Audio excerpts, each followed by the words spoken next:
我問你，香港有幾多人可以喺自己屋企度望住兩條跨海大橋？唔講你唔知，以為自己喺舊金山嘅度假勝地。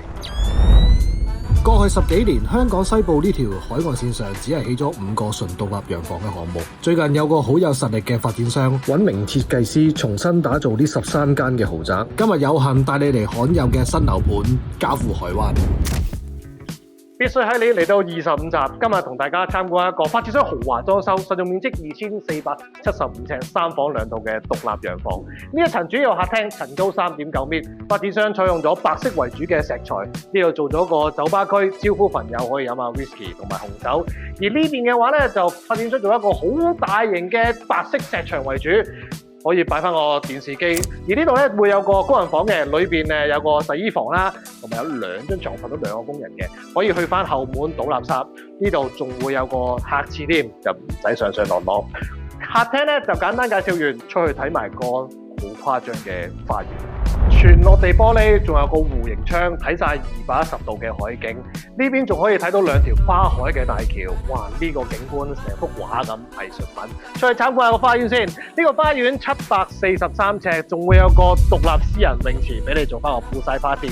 而呢度非常之特別，有個水中吧台可以飲翻2杯 cocktail。若然你游得多淡水嘅話，想游下鹹水冇問題，下邊就係好近嘅麗都灣沙灘，而呢個沙灘好少人游添，可以自己享受下。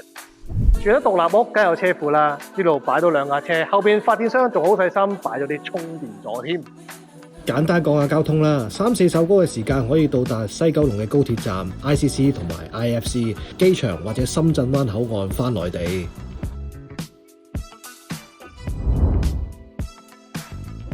經過一個睇住海景嘅玻璃屋，上到嚟飯廳同埋廚房位置。呢個飯廳可以擺到8至10人嘅圓台，睇住個海景。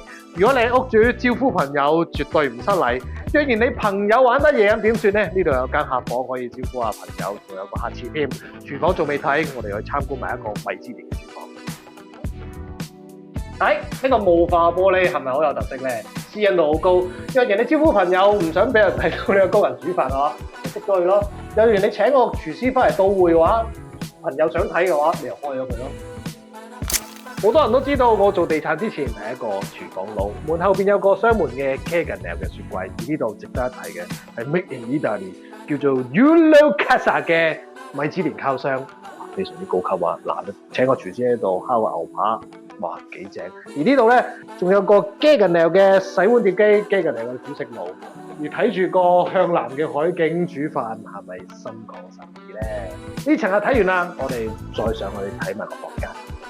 嚟到最後房間位置，而呢度會有間客套房。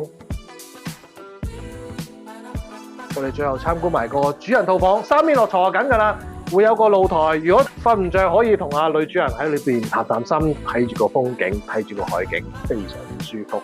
而呢度仲會有個 walk-in 嘅 closet， 足夠擺到你女主人嘅衫、包包、男人嘅表。入嚟參觀埋個浴室，呢個浴室石材嘅設計，仲會有浴缸乾濕分離，有個弧形嘅窗，前面都望唔到你㗎啦。夜晚可以落臉喺度浸下浴，享受世界。呢度房間。參觀完，我哋仲有最後嘅天台。上到最後天台位置啦，嗱，真係唔蝦你啊，石嚟噶，唔係磚嚟噶，真係抌本噶。嗱，呢個天台咧，不妨都係招呼朋友啊，燒下嘢食，樓下做 poolside party，呢度做 BBQ。嗱，最緊要我哋重溫下最後先。呢個海景，2條跨海大橋，望住好似一幅畫咁，你招呼朋友點會失禮啊？你中唔中意啊？關注加點讚，睇樓唔使煩。